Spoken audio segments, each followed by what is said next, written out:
Selamat pagi jemaat yang dikasihi Tuhan. Selamat beribadah di Gereja Petra Indonesia. Kita bersyukur kita masih dapat bersama-sama beribadah pada pagi hari ini. Mari bersama-sama kita bangkit berdiri, kita membacakan panggilan beribadah. Beribadahlah kepada Tuhan dengan sukacita, datanglah ke hadapannya dengan sorak-sorai.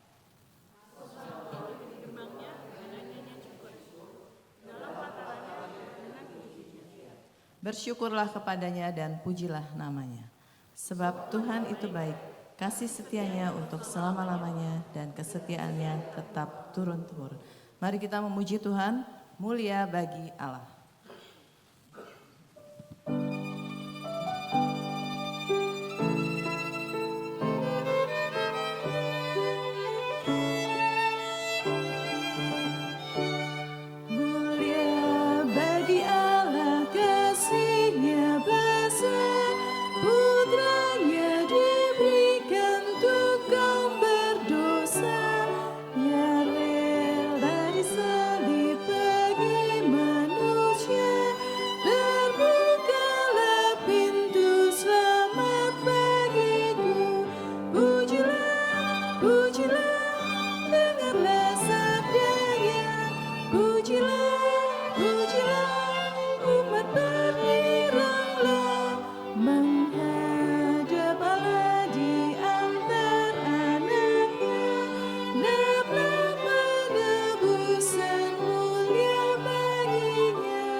Pertolongan kita adalah dalam nama Tuhan yang menjadikan langit dan bumi, yang setianya sampai selama-lamanya dan tidak meninggalkan pekerjaan tangannya.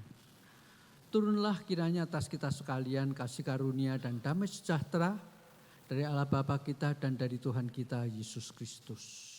Amin.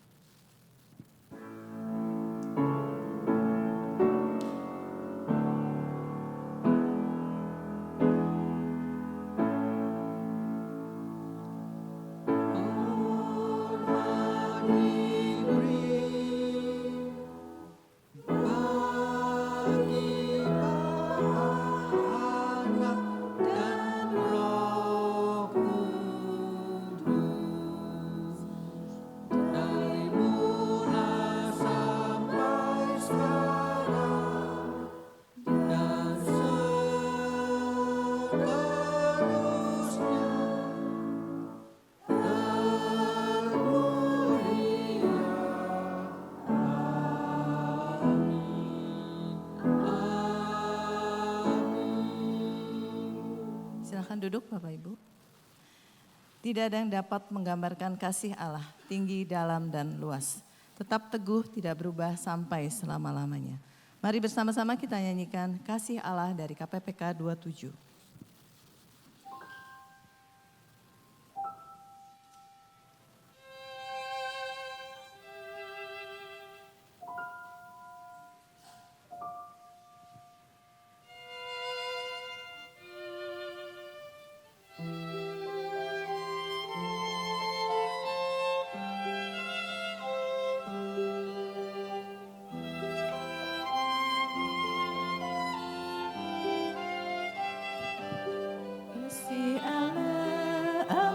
Besar yang tak dapat kulukiskan, lebih tinggi dari bintang, lebih dalam dari lautan.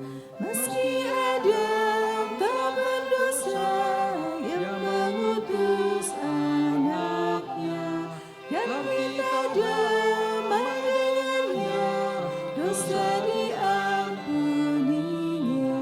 Kasih Allah tak terduga, tinggi dalam dan luas, tetap teguh tak berubah sampai selama-lamanya.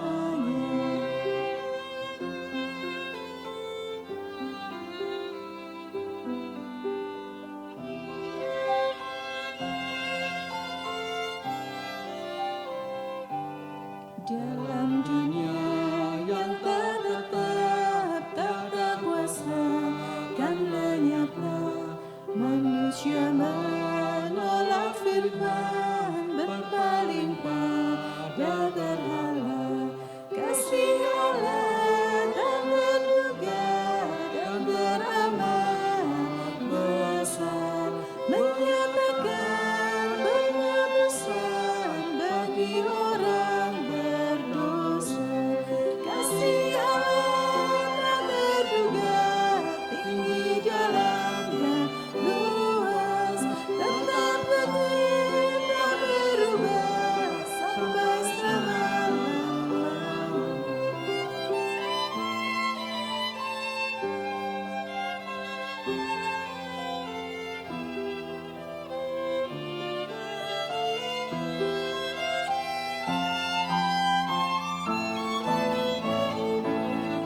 Dengan langit sebagai kertas, batang pohon sebagai pena, air laut sebagai dawat, tiap orang penulisnya. Tak mungkin akan menuliskan kasih Allah yang besar.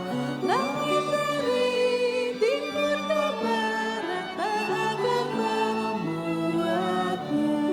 Kasih Allah tak terduga, tinggi dalam dan luas, tetap teguh tak berubah sampai selama-lamanya.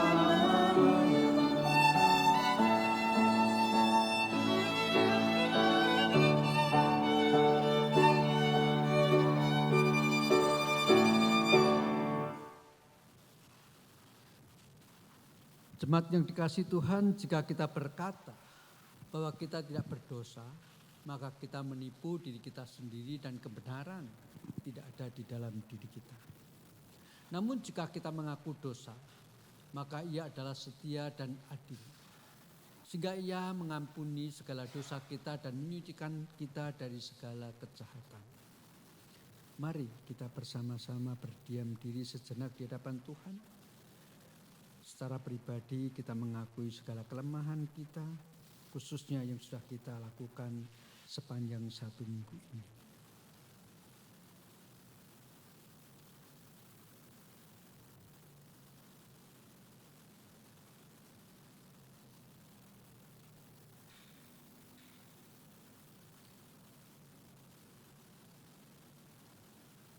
Kelemahan kami yang terus-menerus tidak sanggup mentaati firman-Mu secara sempurna, tidak berbanding dengan kasih setia-Mu yang tidak pernah berkesudahan dalam hidup kami, ya Tuhan.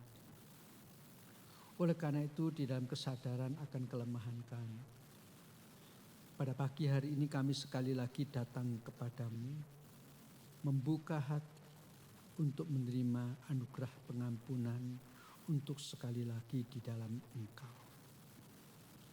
Kami bersyukur ya Tuhan, kasih dan pengampunan-Mu selalu berlimpah dalam hidup kami. Lebih daripada berkat-berkat jasmani yang Kau limpahkan setiap hari. Namun kami bukan hanya berdoa, mengucap syukur untuk pengampunan ini. Namun kami juga berdoa ya Tuhan, berikanlah kami pertolongan yang datang daripada Roh-Mu. Supaya waktu-waktu selanjutnya kami bisa hidup lebih baik daripada hari-hari yang telah kami lalui. Kami berdoa di dalam satu nama Tuhan kami, Yesus Kristus. Amin. Mari kita bersama-sama bangkit berdiri, kita mendengarkan berita anugerah yang berbunyi demikian, yang terambil dari Efesus pasal 1 ayat yang ke-7. Sebab di dalam Dia dan oleh darahnya kita beroleh penebusan, yaitu pengampunan dosa menurut kekayaan kasih karunia-Nya. Syukur kepada Allah. Silakan duduk Bapak Ibu. Mari kita siapkan hati untuk masuk dalam firman Tuhan. Kita angkat pujian setiap saat. Kita akan menyanyikan di bait pertama, kedua, dan keempat.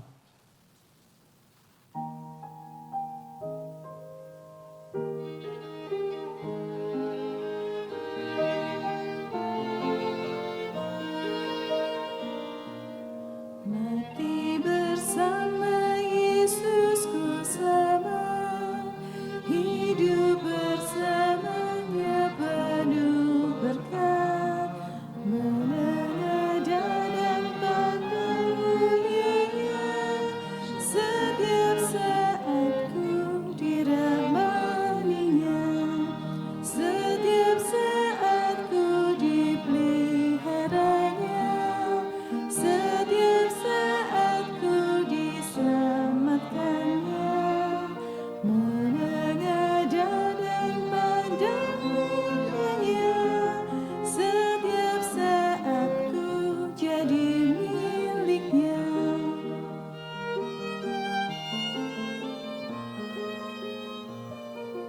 Tiada cobaan yang Ia tak tahu, tiada beban yang tak ditanggungnya, tiada khawatirku yang Ia tak tahu, setiap saat ku dikasihinya, setiap saat ku dipeliharanya, setiap saat ku diselamatkannya, menengadah dan pandang mulianya, setiap saat ku jadi miliknya.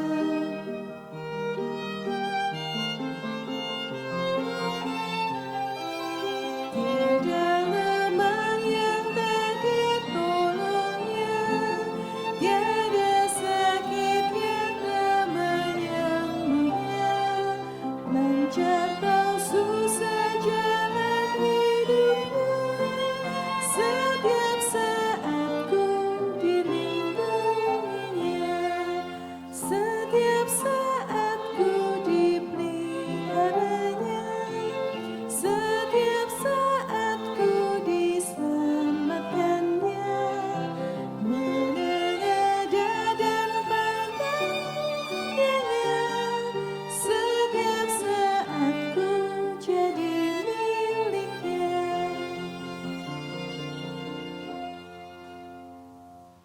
Mari kita berdoa. Kami akan membuka firman-Mu ya Tuhan. Bukalah juga hati kami. Jadikanlah hati kami seperti tanah yang baik, supaya ketika benih firman-Mu ditaburkan, boleh sungguh-sungguh berakar, bertumbuh, dan juga berbuah nyata di dalam hidup kami. Berkati hamba-Mu yang menyampaikan, semua kami yang mendengar. Tuhan tolong, agar kami bukan hanya jadi pendengar-pendengar firman yang setia, tapi mampukan kami dengan kuasa dan pertolongan dari Roh-Mu yang kudus, kami dimampukan menjadi pelaku-pelaku firman-Mu di dalam hidup kami, di dalam keseharian kami. Bersabdalah ya Tuhan, kami umat-Mu sedia mendengarnya. Dalam satu nama yang kudus, nama yang berkuasa, nama Tuhan kami Yesus Kristus, Sang Firman yang hidup, kami menyerahkan pemberitaan firman-Mu. Amin. Shalom. Selamat pagi Bapak Ibu Saudara yang dikasihi Tuhan. Bersyukur untuk kesempatan ibadah yang Tuhan berikan. Biarlah ini bukan sekadar rutinitas mingguan, tapi kita boleh mengalami perjumpaan dengan Tuhan secara pribadi di dalam setiap ibadah kita. Tema kita hari ini adalah firman Tuhan, dasar reformasi. Ketika saya menyiapkan materi ini, saudara, saya sedikit belajar apa sih yang terjadi waktu reformasi. Sehingga nanti kita juga boleh lihat sejarah sedikit, saudara ya. Kita tahu hari reformasi diperingati gereja tanggal 31 Oktober. Jadi bulan ini kita kenal sebagai bulan reformasi. Dan tokoh utamanya yang kita kenal adalah Martin Luther. 1483, dia hidup sampai 1546. Kira-kira sampai umur 63-an tahun, saudara ya. Tetapi sebenarnya di dalam gereja kita melihat ada orang-orang pendahulu yang juga menjadi pioneer atau pendahulu dalam reformasi. Nanti saudara bisa lihat di dalam sejarah. Kenapa tanggal 31 Oktober? Karena itu diperingati sebagai hari ketika Luther menempelkan 95 dalil pada tahun 1517. Seorang biarawan muda usianya kira-kira 32 tahun karena beberapa waktu kemudian baru dia ulang tahun ke 33, saudara. Di waktu dia menempelkan 95 dalil, meresponi penjualan surat penghapusan hukuman. Di mana ditempelnya di pintu gereja Wittenberg. Kalau saudara ingat sebenarnya kenapa pintu gereja? Karena itulah billboard pengumuman waktu itu. Di dalam masyarakat pada waktu itu. Meresponi surat penghapusan hukuman, indulgensia. Yang kalau saudara lihat di dalam sejarah menjadi cara untuk fundraising begitu ya. Yang dilakukan oleh Paus Leo pada waktu itu untuk membangun Basilika Santo Petrus. Jadi Luther merumuskan sejumlah catatan kritis yang kemudian dipakukannya pada pintu gereja di kotanya. Kalau saudara lihat, perbuatan ini kemudian menghasilkan serangkaian perkembangan yang disebut reformasi gereja. Kalau saudara mau belajar lebih jauh, ada satu buku kecil. Nah, saya banyak mengambil dari buku ini, sangat tipis. Berdasarkan surat penghapusan hukuman yang telah jemaat peroleh, maka Luther, kalau orang sudah membeli surat itu, Luther itu sebagai imam wajib menyatakan begitu saja dosa mereka telah diampuni, tanpa mewajibkan mereka melakukan perbuatan penyesalan. Nah, ini yang mengganggu Luther. Begitu sudah beli suratnya, dosa diampuni, orang itu nggak tahu habis itu dosa lagi atau tidak. Karena itulah Luther terganggu dan dia banyak berbicara tentang hal ini. Dalam khotbahnya dia menegur jemaat, tetapi dia merasa perlu juga menyampaikan keberatan kepada Uskup Albrecht sendiri yang waktu itu adalah pemimpinnya. Dan mengangkat masalah ini dalam lingkungan kaum teolog se-Jerman. Dan kalau saudara perhatikan di dalam materi ini 95 dalil atau tesis ini, maka Luther memang mengambil kebiasaan waktu itu kalau protes, saudara ya, bukannya demo aja begitu, tapi memberikan alasan. Dia menerbitkan sejumlah tesis atau dalil yang berkaitan dengan masalah itu. Dan kalau saudara dengar ceritanya, sejarahnya, ini ditulis dalam bahasa Latin. Jadi sebenarnya berbahasa Latin, maka kalau kita perhatikan tesis ini tidak diarahkan awalnya untuk rakyat.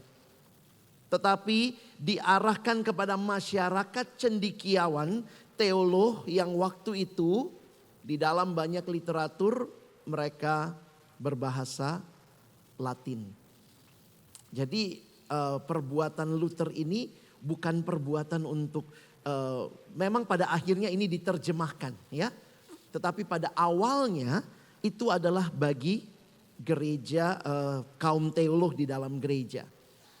Sehingga kalau saudara perhatikan, nah ini kira-kira 95 tesisnya ya, ada salah satu dokumen yang melihat hal ini. Kenapa tanggal 31? Nah, ada yang bertanya juga ya. Karena biasanya dalam kebiasaan waktu itu hari dipilih 31 karena tiap tahun tanggal 1 November dalam gereja istana dibawakan khotbah tentang penghapusan hukuman yang dapat diperoleh dengan bantuan relikwi-relikwi yang telah dikumpulkan oleh Raja Frederick. Jadi kalau saudara lihat sejarah kita jadi mengerti begitu ya. Oh iya, ini respon Luther terhadap apa yang terjadi praktek penjualan surat penghapusan dosa itu. Sehingga di dalam semangat reformasi kita seringkali melihat 5 hal ini yang menjadi apa yang Luther sampaikan, yaitu sola gratia, sola fide, solus Christus, sola scriptura, dan soli Deo gloria. Sedikit kita memahami tentang Alkitab pada masa itu yang masih berbahasa Latin. Jadi itu disebut Latin Vulgate, Alkitab Vulgata. Yaitu sebuah versi awal dari abad ke-5 kalau saudara lihat. Ini dalam bahasa Latin yang sebagiannya adalah hasil revisi dan sebagiannya lagi adalah hasil terjemahan Jerome atas perintah Paus Damasus I pada tahun 382. Bayangkan sepanjang masa ini gereja menggunakan Alkitab berbahasa Latin. Tidak boleh diterjemahkan. Itu sacred language. Alkitab ini disebut Vulgata dari frasa Versio Vulgata, yaitu terjemahan untuk umum. Dan ditulis dalam gaya sastra Latin yang umum pada abad keempat. Karena ini kan dari tahun 382. Nah, apa yang menarik saudara? Alkitab yang kemudian diterjemahkan oleh Luther kemudian, Luther tidak menerjemahkan dari Latin Vulgata ini, Latin Vulgate. Luther menerjemahkan dari bahasa aslinya, Perjanjian Lama, bahasa Ibrani, Perjanjian Baru, bahasa Yunani. Sehingga kalau kita memperhatikan apa sebenarnya reformasi itu. Apa yang terjadi di dalam reformasi? Secara sederhana, Martin Luther bertemu dengan Allah di dalam firman yang dia baca, dia renungkan dan kemudian membawa pembaharuan bagi gereja. Seorang teolog bernama Ben Witherington mengatakan kalimat ini saudara. In my view, the most dangerous thing Luther ever did was not nail the 95 theses to a door. It was translating the Bible into ordinary German and encouraging its widespread dissemination. Jadi kalau tema hari ini, firman Tuhan itulah dasar reformasi saudara. Saya waktu memperhatikan iya ya. Firman Tuhan yang diterjemahkan dalam bahasa yang bisa dimengerti. Yang kemudian menjumpai setiap orang yang membacanya. Jadi saudara, proyek utama Luther sebenarnya waktu reformasi itu adalah menerjemahkan Alkitab. Kalau saudara perhatikan, Luther bukannya mau mendirikan gereja baru sebenarnya. Tetapi Luther ini saudara mau mereformasi. Memberikan kritik terhadap apa yang terjadi. Tidak ada dasar Alkitabnya jual surat pengampunan dosa seperti itu. Dan kemudian Luther berusaha menerjemahkan. The Luther Bible is German language Bible translation from Hebrew and ancient Greek by Martin Luther. Menariknya saudara, Alkitab itu masih dipakai hingga hari ini oleh orang Jerman. Terjemahan Luther ya. Nah, tahun berapa tadi reformasi? 1517. Maka tahun 1522 the New Testament was first published in September 1522. Ditambah dengan waktu itu mesin cetak ditemukan ya, Gutenberg. Jadi kemudian saudara lihat seluruh Alkitab lengkap itu tahun 1534. Dan inilah yang membawa reformasi itu kepada esensinya saudara. Dan Luther ini terus merevisi terjemahannya sampai tahun 1545. Tahun berapa Luther meninggal? 1546. Jadi ini satu upaya yang luar biasa. Berjumpa dengan Tuhan, dia memang biarawan, jadi dia belajar bahasa Latin. Dia bertemu dengan Roma pasal 1, Injil adalah kekuatan Allah. Tapi kemudian dia menyadari orang-orang perlu memahami hal itu. Maka dia menerjemahkan Alkitab. Saudara kalau ingat seperti ini, saya langsung ingat tokoh ini di Alkitab ya. Ezra. Nah kita lihat sebentar tentang Ezra. Ezra ini dituliskan di dalam Ezra 7 ayat 10. Sebab Ezra telah bertekad untuk meneliti Taurat Tuhan dan melakukannya serta mengajar ketetapan dan peraturan di antara orang Israel. Nah, catatan ini muncul di kitab Ezra dan kalau saudara memperhatikan terjadi reformasi yang dilakukan bersamaan waktu itu. Nehemia membangun tembok secara politis dan Ezra secara spiritual. Imam politikus kerjasama, bukan kolusi saudara ya, bukan korupsi. Tetapi membangun kembali kerohanian umat Allah waktu itu. Dan tekad Ezra ini luar biasa, ini kayak belajar taksonomi Bloom ya. Bukan hanya meneliti, belajar sendiri. Bukan hanya melakukan yang dia pelajari, tetapi bahkan mengajarkannya. Dan tentunya sebagai seorang imam itu bagian yang Ezra lakukan. Saya mau mengajak saudara melihat catatan Alkitab. Nehemia pasal yang ke-8 kita akan membaca ayat 3 sampai ayat yang ke-13. Ya, saudara ini cukup panjang. Ayatnya nanti saudara bisa lihat di depan. Nehemia pasal 8 kita baca ayat 3 sampai ayatnya yang ke-13. Saya bacakan ayat 3 lalu saudara nanti baca ayat 4. Kita bergantian sampai ayat 13. Lalu pada hari pertama bulan yang ke-7 itu, Imam Ezra membawa kitab Taurat itu ke hadapan jemaah. Yakni baik laki-laki maupun perempuan dan setiap orang yang dapat mendengar dan mengerti.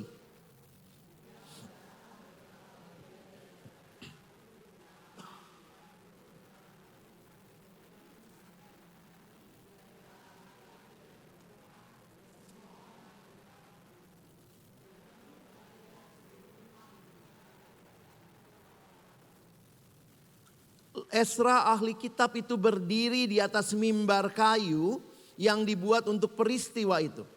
Di sisinya sebelah kanan berdiri Matika, Sema, Anaya, Uria, Hilkia dan Maasea. Sedang di sebelah kirinya berdiri Pedaya, Misael, Malkia, Hasum, Hasbadana, Sakaria dan Mesulam.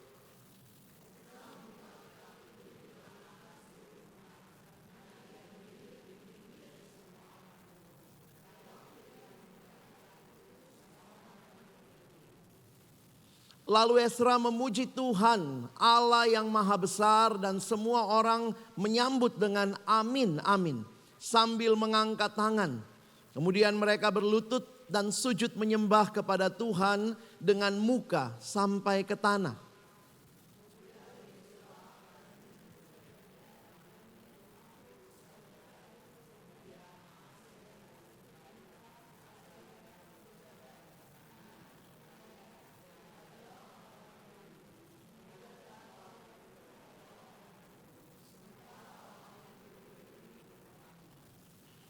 Kalau mau cari nama anak banyak saudara ya.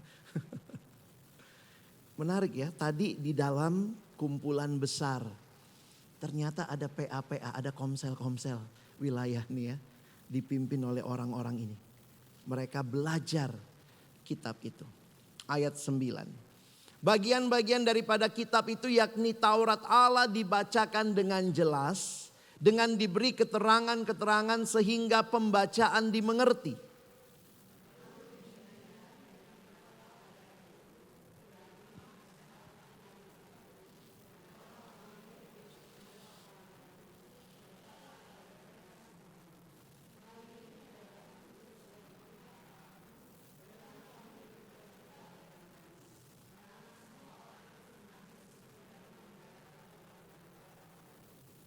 Lalu berkatalah ia kepada mereka, pergilah kamu, makanlah sedap-sedapan dan minumlah minuman manis. Dan kirimlah sebagian kepada mereka yang tidak sedia apa-apa.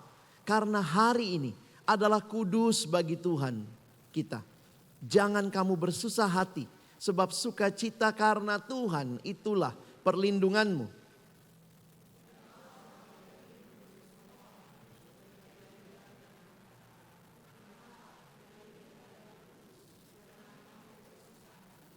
Saudara perhatikan ayat 13. Maka pergilah semua orang itu untuk makan dan minum, untuk membagi-bagi makanan dan berpesta ria. Karena mereka mengerti segala firman yang diberitahukan kepada mereka. Kebangunan rohani yang sejati terjadi ketika umat berjumpa dengan Allah di dalam dan melalui firman-Nya. Mengerti, memahami, meresponi. Saudara, biasanya kalau kita mau bikin acara, misalnya mau bikin KKR, lalu kemudian kita kontak orang, oh kenapa orang itu? Iya, dia pembicaranya tipe KKR. Saudara gitu ya. Nanti ada yang tipe KKR, ada yang tipe PA, ada yang tipe worship gitu saudara ya. Saya kadang berpikir sebenarnya kebangunan rohani sejati terjadi waktu orang berjumpa dengan Tuhan di dalam firman. Maka siapapun orangnya Tuhan bisa pakai selama firman yang diberitakan. Tentu ada karunia, tentu ada perbedaan satu dengan yang lain. Tetapi hamba Tuhan yang sejati, yang membawa jemaat bertemu dengan Tuhan melalui firman-Nya. Saya pikir itu kekuatan dalam sebuah ibadah dan gereja. Mereka mengerti firman. Dan itu membawa sukacita, membawa pembaharuan. Saudara, saya waktu membayangkan ini agak bingung juga ya. Nangis terus sukacita itu gimana kombinasinya begitu ya. Mereka sambil mengatakan amin. Saya pernah khotbah di satu gereja ya. Apapun yang saya bilang amin jemaatnya ya. Ada bahkan yang amin sebelum saya selesai kalimat. Saya bingung dia aminin apa begitu ya. Jadi ini memang ibadahnya unik ya. Angkat tangan, berlutut tadi ya. Mengatakan amin. Ini sebuah apa bagi saya yang paling utama. Ketika Ezra mengajarkan kitab. Memberikan keterangan-keterangan. Makanya kalau saudara lihat dari sinilah biasanya kami kalau di kelas homiletika belajar berkhotbah biasanya dipakai ini ya. Makanya gereja-gereja tradisional itu mimbarnya banyak kayu kali ya, ikutin Ezra ya. Udah mimbar kayu harus lebih tinggi dari jemaat. Lalu kemudian dijelaskan firman, dikasih keterangan, itulah khotbah saudara. Dan perjumpaan dengan Tuhan itulah yang membawa perubahan, membangun emosi yang meluap-luap dengan kesadaran dosa. Tapi juga dengan sukacita. Dan kalau saudara lihat, saya ambil ayat 19, kita lihat. Bagian-bagian kitab Taurat itu dibacakan tiap hari. Dari hari pertama mereka lagi dalam hari raya Pondok Daun ya, 1 minggu. Dari hari pertama sampai hari terakhir 7 hari lamanya. Mereka merayakan hari raya itu dan pada hari yang ke-8 ada perjamuan raya sesuai dengan peraturan. Kalau saudara melihat di dalam Alkitab, melihat di dalam sejarah, maka kita melihat bahwa yang namanya reformasi terjadi karena perjumpaan dengan Tuhan di dalam firman. Itu reformasi yang sejati. Saya melihat dalam daftar nanti pendeta Joe akan sharing tentang satu tokoh ya, Raja Yosia. Dan kalau saudara lihat juga sama, kebangunan rohani terjadi ketika Yosia menemukan kitab Taurat itu.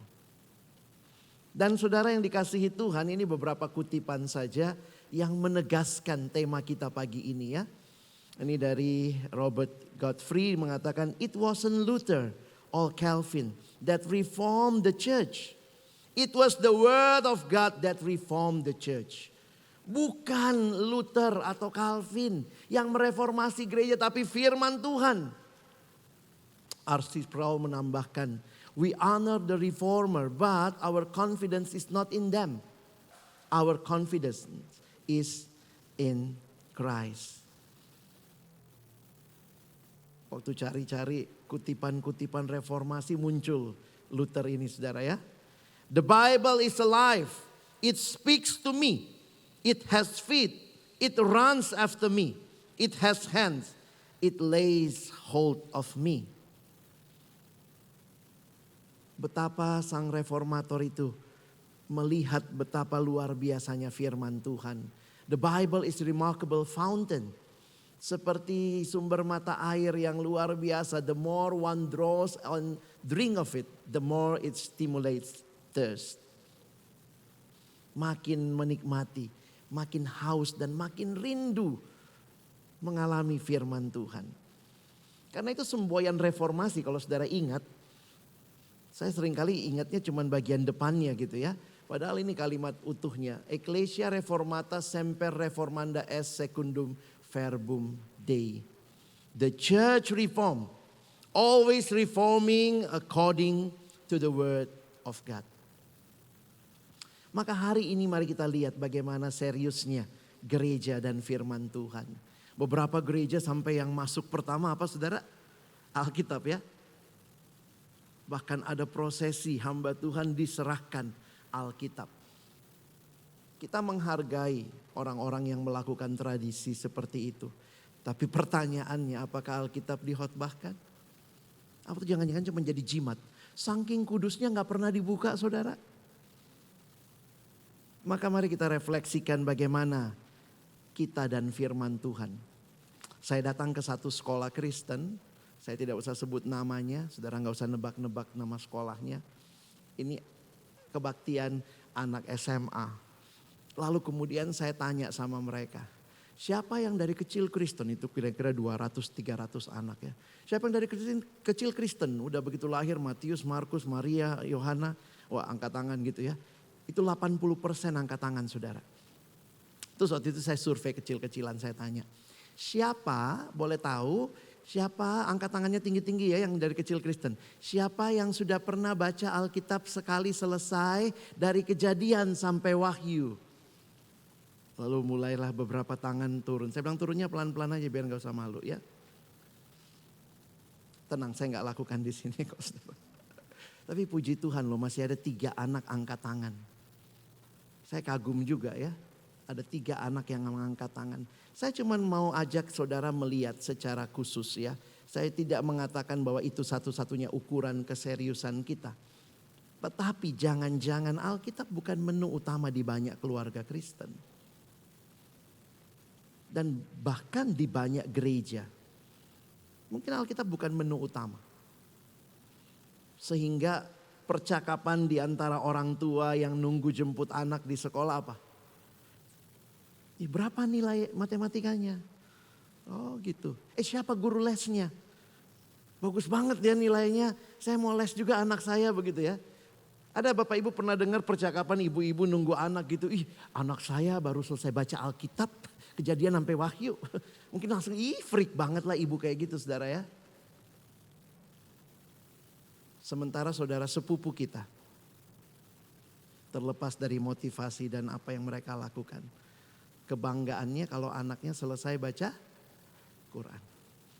Apa yang mereka lakukan? Pulang sekolah anaknya ngaji. Kita pulang sekolah anaknya les. Nggak salah sih les, bukannya salah. Tapi mari saudara melihat. Maka kira-kira di usia 3 SMP, anak dari saudara-saudara sepupu kita itu akan selesai hatam, tamat baca kitab suci. Dan itu sesuatu yang mereka banggakan. Terlepas dibaca tidak dimengerti. Bagaimana dengan kita? Seberapa serius kita dengan firman Tuhan? Kalau ini yang mereformasi gereja. Jangan-jangan banyak gereja belum lagi mengalami reformasi setelah sekian lama. Sola scriptura. Luther merasa perlu kembali ke Alkitab. Tidak ada ayat mengatakan surat penghapusan dosa. Sekarang juga banyak jemaat itu kebingungan ya.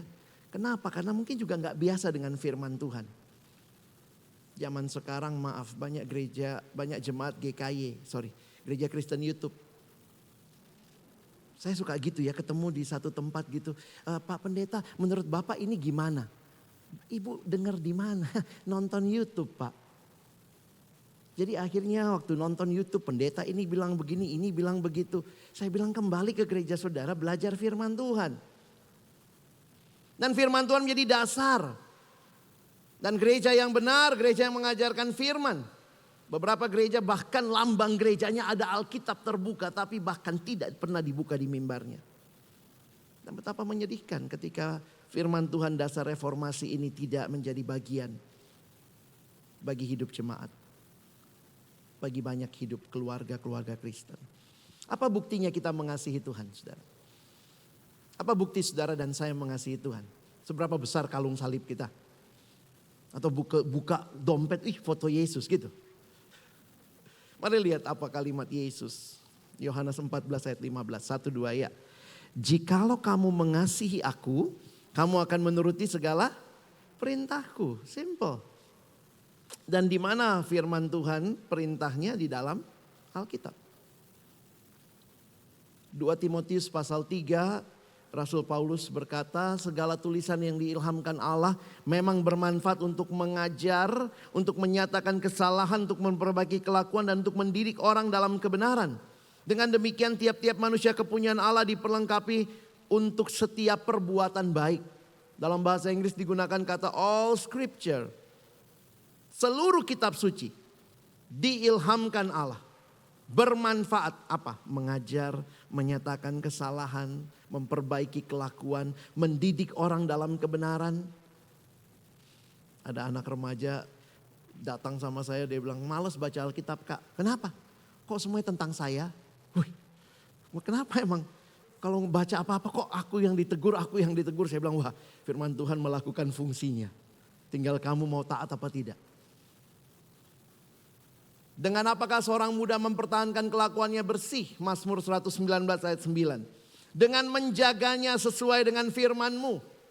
Banyak orang tua takut kirim anak ke luar negeri, kirim anak sekolah. Aduh gimana ya Pak, nanti pergaulannya bagaimana, nanti bagaimana dia di sana. Kalau nggak ada saya dan seterusnya. Kadang saya suka tanya, Bapak Ibu udah bekalin anak nggak dengan firman Tuhan dari masa kecil? Jangan baru pas gede, baru ketakutan gimana ya anak gue di sana. Sebenarnya ini kuncinya. Mengajak mereka sejak kecil, sejak masih muda. Menjaga hidup dalam firman Tuhan.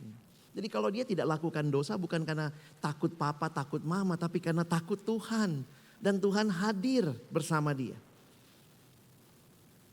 Dan seringkali saudara bisa wariskan banyak hal. Tapi gereja mewariskan paling tidak 2 ya. Kalau dulu saya belajar 2 hal yang diwariskan gereja. Pertama buku yang namanya Alkitab, yang kedua namanya buku lagu. Gitu ya. Buku lagu terus direvisi, terus ditambah lagu-lagu yang bagus. Tapi yang tidak berubah adalah firman Tuhan. Maka inilah yang harusnya saudara dan saya bangun. The Bible will keep you from sin, or sin will keep you from the Bible. Ini kalimat D.L. Moody.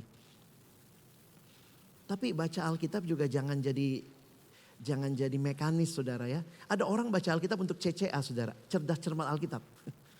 Saya pernah bimbing anak-anak remaja mau cerdas cermat Alkitab, tanding sama gereja lain. Jadi rajin baca Alkitab tuh. Siapa nama anak-anaknya Yakub, dihafalin gitu ya. No, kita tidak hanya baca untuk informasi. The Bible was not given for our information, but for our transformation. Membaca Alkitab tidak dimaksudkan sekadar menambah pengetahuan. Pasti pengetahuan bertambah. Tapi more than that, untuk mengubah kehidupan, kuasa Roh Kudus menolong kita untuk boleh memahami firman. Sayangnya banyak orang yang tidak menghargai firman Tuhan. Pagi ini sebagai gereja yang di dalam arus reformasi, memperingati reformasi, mari kembali saudara dan saya serius dengan firman Tuhan yang punya otoritas dalam hidup kita. Banyak orang bilang, aduh tapi saya nggak paham Tuhan mau apa dalam hidup saya. Saya suka bilang gitu, oh nggak paham Tuhan mau apa, rajin baca Alkitab nggak? Aduh Pak, itulah saya nggak sempet. Mau tahu kehendak Tuhan, tapi nggak pernah baca Alkitab. Lucu nggak sih? Apalagi generasi sekarang ya, maunya instan. Belajar pun pakai sistem ekonomi. Belajar sesedikit-sedikitnya, nilai setinggi-tingginya. Demikian juga waktu baca Alkitab. Gimana ya Pak, nggak usah dibaca atau dibacanya dikit tapi pengetahuannya dalam. Gimana saudara? Gak bisa. Mau tahu kehendak Tuhan, gak baca firman Tuhan. So this quotation maybe will struck us. Do not say God is silent with your Bible closed. Tuhan kenapa engkau diam? Tuhan bilang lu aja kagak baca. Dan ini jadi peringatan bagi kita, gereja reformasi yang memperingati reformasi. Mari kita kembali serius dengan firman Tuhan.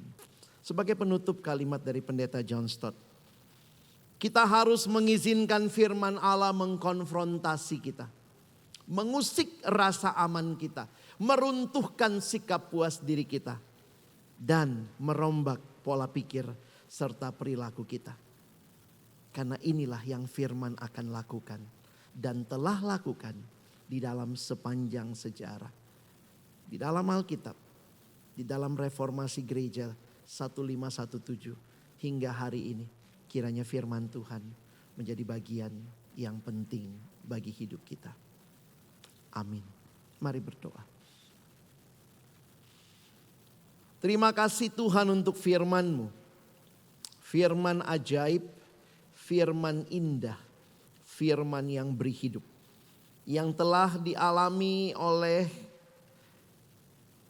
tokoh-tokoh di dalam Alkitab. Ketika mereka mendengar firman Tuhan, mereka taat, mereka melakukannya, bahkan mengajarkannya. Meskipun mereka belum punya Alkitab lengkap seperti kami. Kami sekarang sudah punya Alkitab yang lengkap, berbagai versi, berbagai terjemahan. Biarlah sikap hati tetap sama. Merindukan Tuhan, ajari kami dengan firman-Mu. Supaya firman itu membangun hidup kami. Membawa kami hidup seturut dengan kehendak-Mu. Membawa perubahan dalam hidup, bahkan bagi dunia ini. Terima kasih. Tolong kami terus mengalami reformasi dari Tuhan melalui firman-Mu. Mengubah hidup kami, pola pikir kami, cara hidup kami, tingkah laku kami, perkataan kami. Bukan makin selaras dengan dunia, makin selaras dengan kehendak-Mu. Dalam nama Yesus kami bersyukur, kami berdoa. Amin.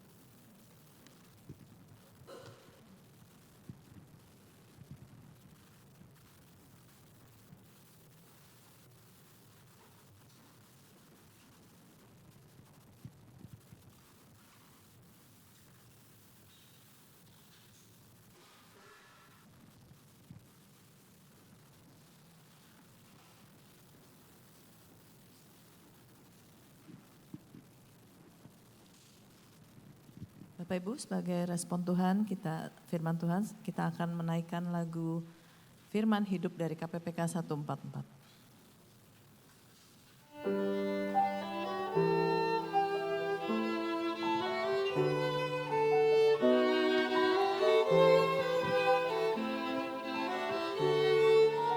Firman Kalik semesta, ajaib firman hidup yang mengasuh makhluknya, ajaib firman hidup. Bimbingannya tepat bagi orang sesat. Firman indah, firman ajaib, firman yang beri hidup. Firman indah, firman ajaib, firman yang beri hidup.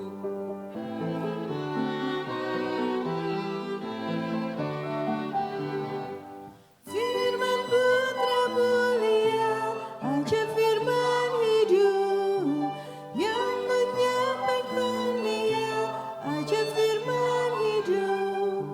Oleh darah Yesus dosa menebus. Firman indah, firman ajaib, firman yang beri hidup. Firman indah, firman ajaib, firman yang beri hidup.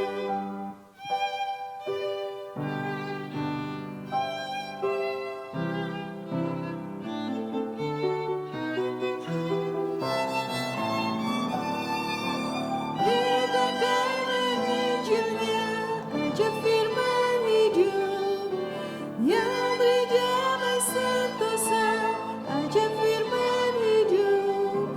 Yesus Kristus Tuhan yang beri pengharapan.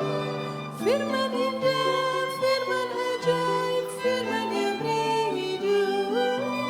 Firman indah, firman ajaib, firman yang beri hidup.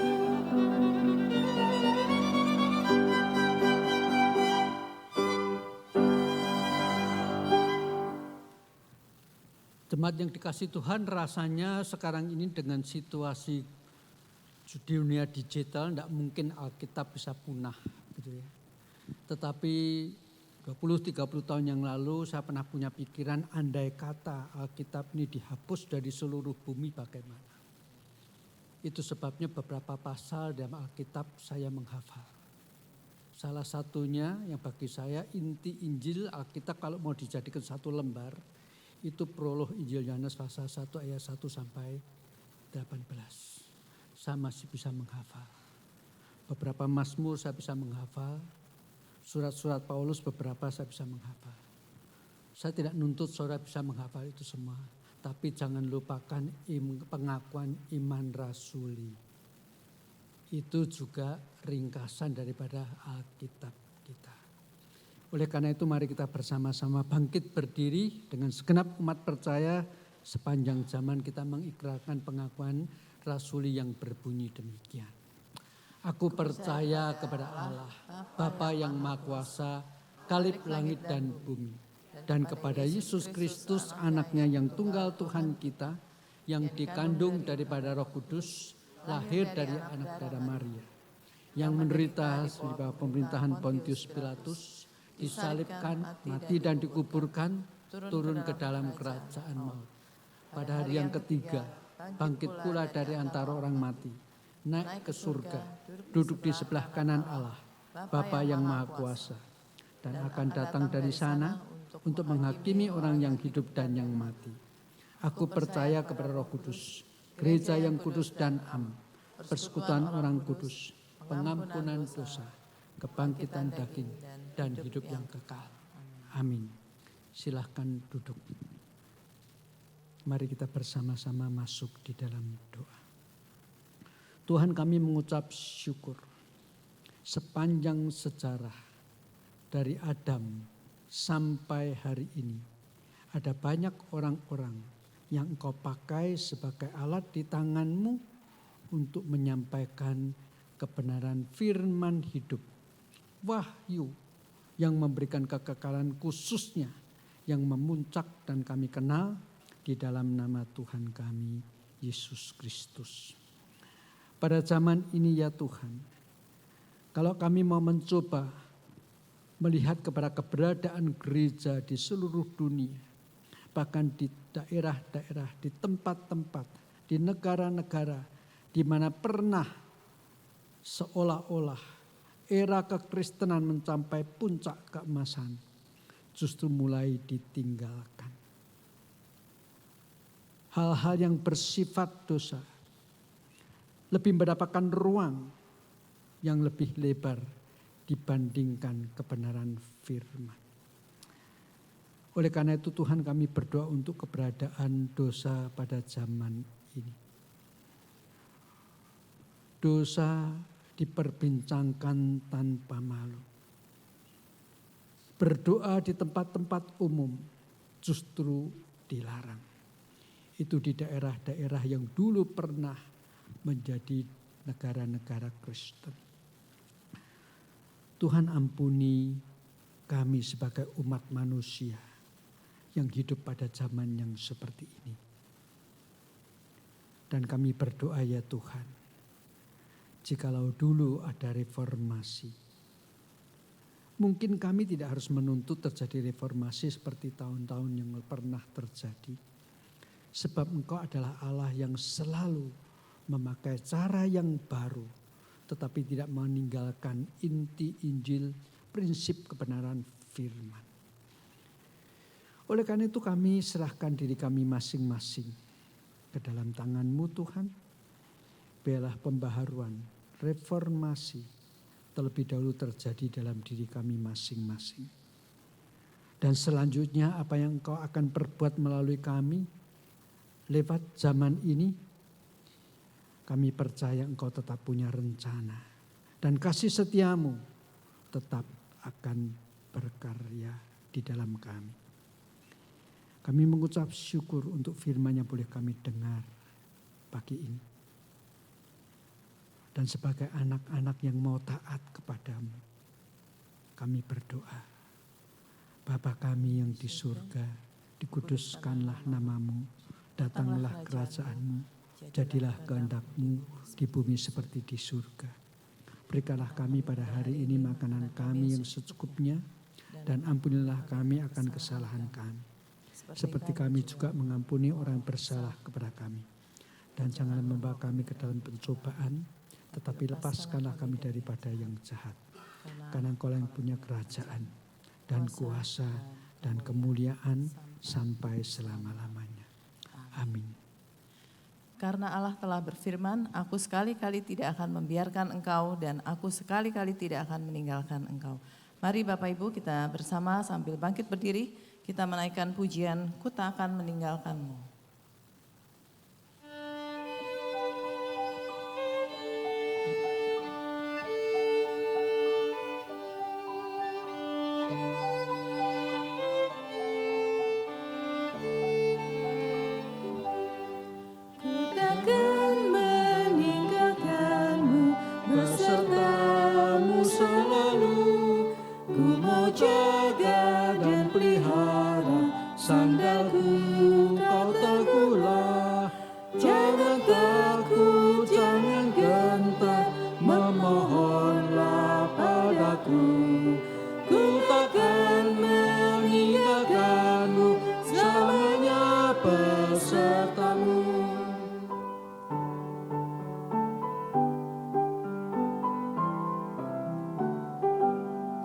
Bila susah menimpamu bagai angin menderu, berteduh di pelukanku, hatimu terhiburlah.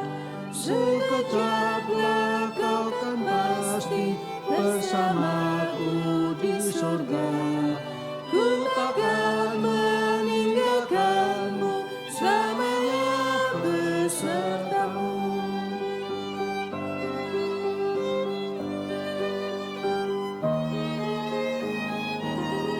Bila ajalmu tiba, akan ku bawa ke surga. Pasti kau akan bahagia, hati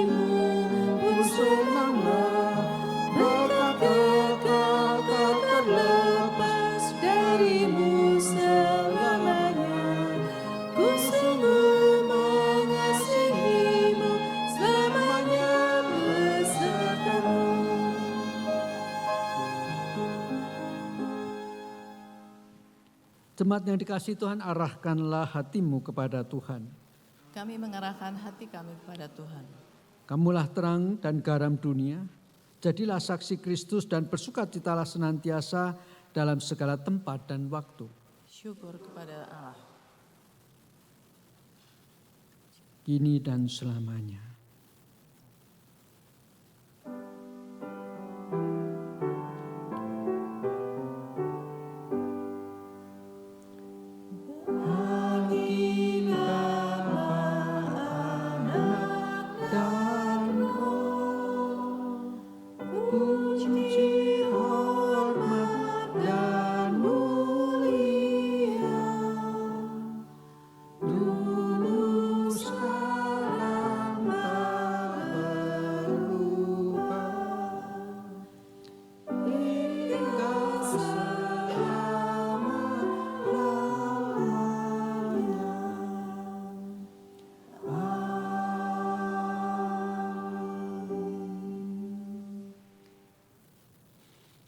Kiranya kasih karunia daripada Allah Bapa, cinta kasih dan damai sejahtera dari Tuhan Yesus Kristus, pimpinan dan penyertaan, pemeliharaan bahkan persekutuan di dalam Allah Roh Kudus, menyertai saudara-saudara sekarang ini sampai selama-lamanya. Amin.